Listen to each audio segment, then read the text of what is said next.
Hello guys, कैसे हैं आप लोग। उम्मीद है आप लोग फिट होंगे, ज़बरदस्त होंगे, मज़े में होंगे, बढ़िया होंगे। और और बढ़िया तरीके से हमारे रिएक्शंस को एंजॉय कर मेरा रहे नाम है हैं तलहा। इसमें मौसिन तो गाइस गाइस, रमन सागर जी की श्री कृष्णा एपिसोड नंबर 47 का पार्ट नंबर वन लेकर आ चुके हैं जो गाइस। गाइस लास्ट एपिसोड थी, जो लास्ट पार्ट था, वो क्या कमाल का पार्ट था। हमें उसमें विष्णु जी की वानम अवतार की लीला देखने को मिली कि उन्होंने कैसा परिवर्तन लेकर आए हैं महाराज बलि में, कि वो अपने कुल गुरु से कह रहे हैं कि मैं वचन दे चुका हूँ और मैं अपने जो मेरे वो बड़े हैं, मैं उन पे ना ये वचन पूरा ना करके उन पे कलंक नहीं लगाना चाहता। और अगर मैं ये सारा कुछ करके सब कुछ खो भी देता हूँ तो इससे अच्छी और क्या बात हो सकती है। हालांकि कि उन्होंने मैं सारा किस कुछ जो मतलब कि जिस तरह हुआ है, जैसे विष्णु जी ने वानम अवतार गुरुजी ने वैसे ही वैसे ही बताया। बताया। और उन्होंने कहा कि 3 पद में उन्होंने धरती, उसके बाद इंद्र लोक और इंद्रलोक, त्रिलोक, सारा कुछ नाप लेना है। तो तुम्हारे पास क्या रहेगा, वो छल से सब कुछ हासिल कर लेंगे, तुम्हारे 99 यज्ञ जो तुमने किए हैं वो भी प्राप्त कर लेंगे। तो तुम क्या करोगे। उन्होंने कहा पर कि फिर भी आप लोग इतने ज्ञानी होकर, इतनी तपस्या करने के बाद भी उनके दर्शन आपको नहीं मिल नहीं पाते तो मिलते, मेरा सौभाग्य है कि मुझे 3 पद मेंस के सिर्फ धरती दान कर कर मुझे उनके दर्शन मिले। मिल रहे हैं, तो और इससे अच्छी गुरुजी बात इस हो। बात पर क्रोधित हो गए, और उन्होंने उन्होंने श्राप श्राप दे दिया है दिया भाई। भाई कि बहुत जल्द तुम अपनी सारी संपत्ति खो तो गाइस, दोगे। अब वानम जी की क्या हमें लीला देखने को मिलने वाली, वो तो देखने इस के लिए एपिसोड चलते में हैं पता वीडियो की चलेगा। तरफ और देते हैं रिएक्शन गाइस।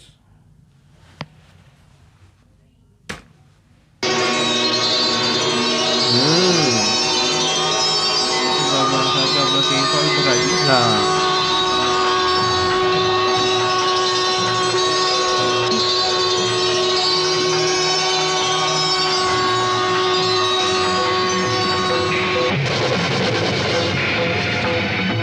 ओए होए होए होए होए उन्होंने अपना होए। आकार बड़ा कर लिया। आकार बड़ा कर लिया।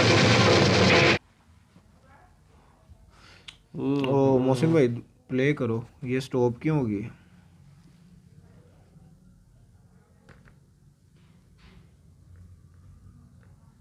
क्या हुआ है। दोबारा प्ले करो वहीं से। गाइस सॉरी, वीडियो स्टॉप हो गई थी। चेक करो मोहसिन भाई।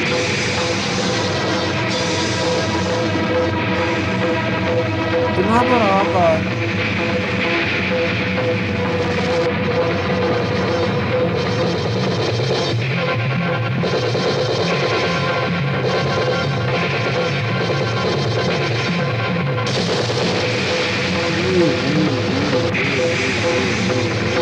भाई वो देखो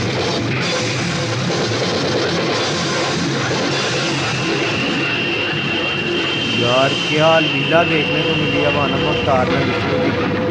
चेक करो।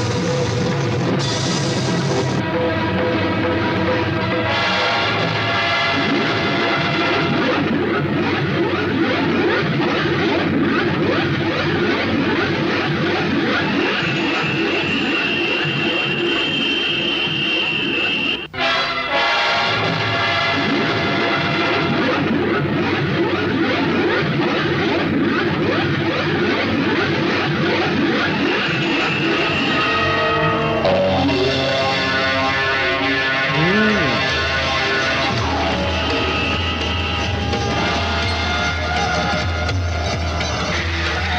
यार क्या कमाल की लीला है, चेक करो। हैवी मूवमेंट है। वो देखो।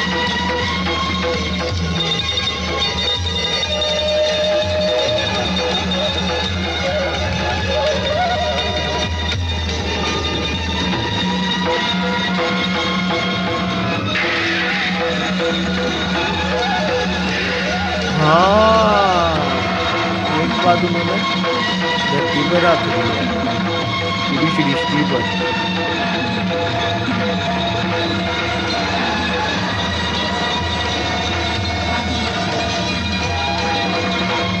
अब दूसरा।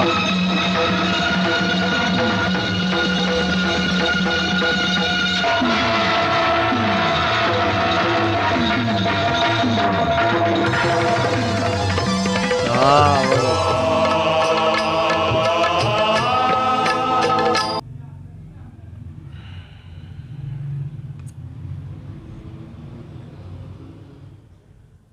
हाय हाय हाय। प्रक्षालन से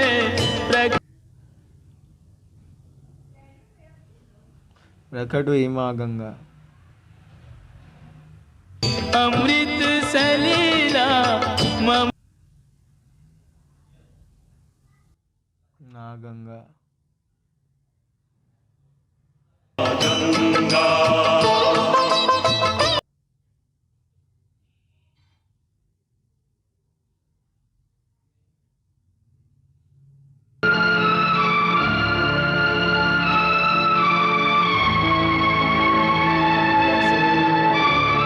दैत्यराज बलि, तुमने मुझे 3 पग भूमि देने का वचन दिया था। 2 पग में तो मैंने सारी त्रिलोकी नाप ली। 1 पैर से भूलोक, दूसरे पैर से स्वर्गलोक नाप लिया है।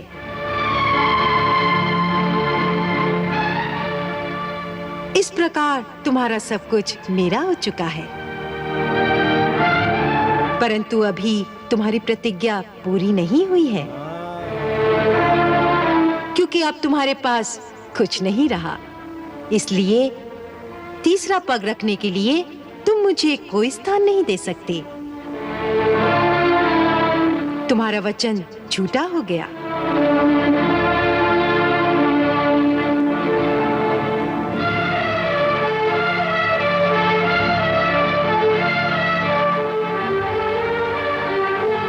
नहीं भगवान, मैं अपने वचन को सत्य करके दिखाता हूं।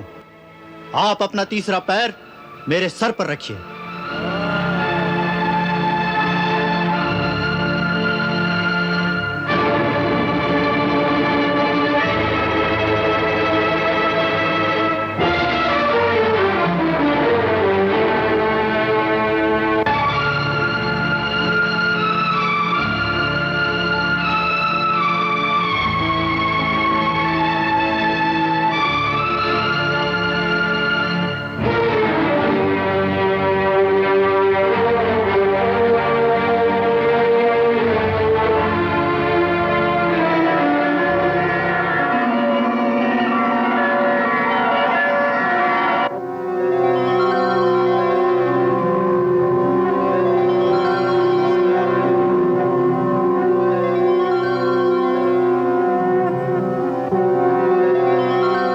महात्मा बलि, तुम सचमुच दृढ़ प्रतिज्ञ हो। हम तुमसे अति प्रसन्न हैं। गुरु के श्राप और हमारी माया से भी भयभीत नहीं हुए। सब कुछ खोकर भी तुमने अपना वचन पूरा किया है। अतः हम तुम्हें वो स्थान देते हैं जो बड़े बड़े देवताओं के लिए भी प्राप्त करना कठिन है। सावर्णी मनवंतर में तुम्हें मेरे परम भक्त इंद्र का पद प्राप्त होगा। तब तक तुम सुतल लोक में अपने दादा महाराज प्रहलाद के साथ आनंद पूर्वक निवास करोगे। तुम मुझे वहां सदा सर्वदा पास ही देखोगे।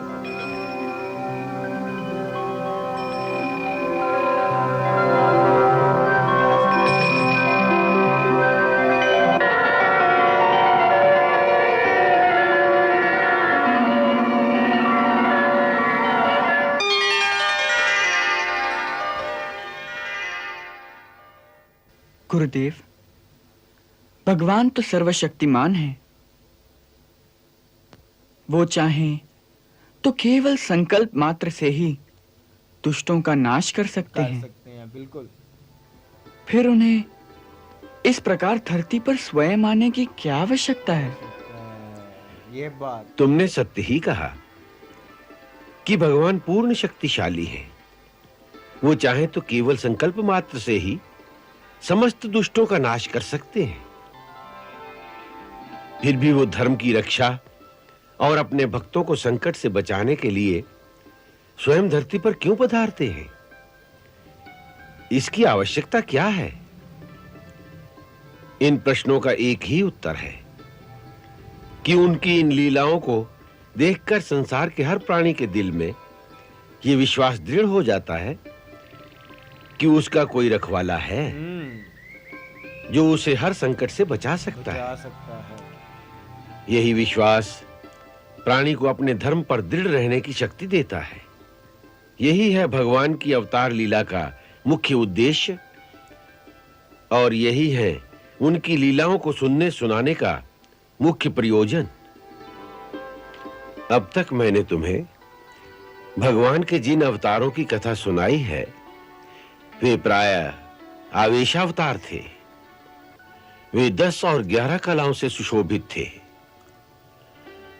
आज मैं तुम्हें भगवान के रामावतार की कथा सुनाऊंगा जो 12 कलाओं से सुशोभित थे।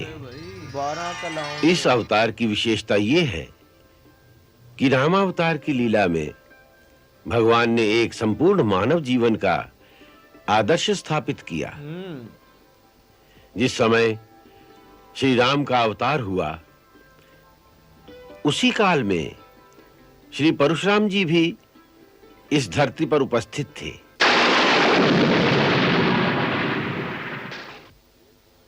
दो अवतारों का एक साथ धरती पर होना भी उस काल की विशेषता थी।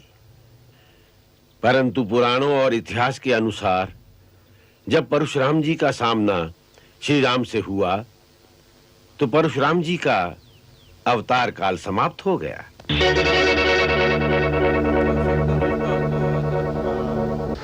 परशुराम,